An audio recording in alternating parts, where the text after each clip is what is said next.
LAC पर पिछले 9 महीने से भारत और चीन की सेना आमने सामने है और इस पर चीन की तरफ से बड़ा दावा किया गया है। चीनी रक्षा मंत्रालय का कहना है कि पूर्वी लद्दाख में तैनात दोनों देशों के फ्रंटलाइन जवानों ने बुधवार से पीछे हटना शुरू कर दिया है। चीनी रक्षा मंत्रालय के प्रवक्ता कर्नल वू क्युआन का दावा है कि पेंगोंग त्सो लेक के उत्तरी और दक्षिणी किनारे पर तैनात दोनों देशों की सैनिक अब धीरे धीरे डिसएंगेज हो रहे हैं, यानी कि पीछे हट रहे हैं। इस बारे में चीन के माउथपीस ग्लोबल टाइम्स ने भी खबर छापी है और दावा किया है कि इस डिसएंगेजमेंट का आधार 24 जनवरी को मोल्डो में हुई दोनों देशों की कोर कमांडर की 9वें दौर की बैठक है। सूत्र यह भी बताते हैं कि डिसएंगेजमेंट की यह प्रक्रिया 3 फेज में पूरी होगी और दोनों सेनाओं के टैंक और इन्फेंट्री कॉम्बैट व्हीकल सबसे पहले पीछे आएंगे। बहरहाल आज रक्षा मंत्री राजनाथ सिंह संसद में बयान देंगे, जिसके बाद यह स्थिति साफ हो पाएगी।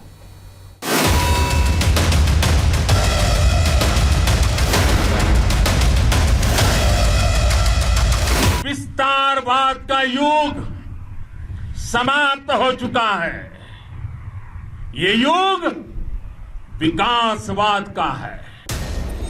चीन के जिस विस्तारवाद को प्रधानमंत्री ने एलएसी के करीब जाकर चुनौती दी थी, वो विस्तारवाद भारत की ताकत के सामने चूर चूर होने लगा है। भारत माता की जय, भारत माता की जय।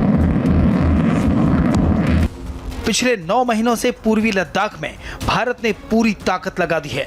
लड़ाकू विमानों, टैंक और तोप का मोह चीन के अहम ठिकानों की तरफ है। चीन के एक एक सैनिक को टारगेट करने के लिए बहादुर भारतीय सिपाही लेह के हिम शिखरों पर तैनात है।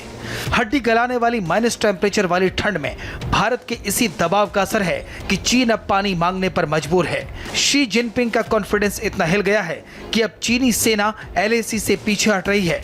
9 महीने पहले जिस ड्रैगन सेना ने भारत की जमीन पर पैर रखने की हिमाकत की थी, अब वही लाल सेना पीछे हट रही है। इसका सबसे ताजा सबूत है ये तस्वीरें। पूर्वी लद्दाख में एलएसी की ये वो जगह है जहां भारतीय सैनिक और चीनी सैनिक आमने सामने हैं। उस तरफ चीनी सैनिकों के टेंट हैं तो इस तरफ भारतीय सैनिकों के। तस्वीर में बर्फीले मैदान में भारतीय जवान तो नजर आ ही रहे हैं, साथ ही नजर आ रहे हैं 5 युद्धक टैंक। एलएसी पर भारतीय सेना किस तरह लाल सेना की आंखों में आंखें डालकर लोहा ले रही है, वो इस तस्वीर से पता लगता है। इस तस्वीर में भी एक दर्रे में सैनिकों के टेंट नजर आ रहे हैं। भारत के वीर जवान जमा देने वाली ठंड में डट कर मुकाबला कर रहे हैं।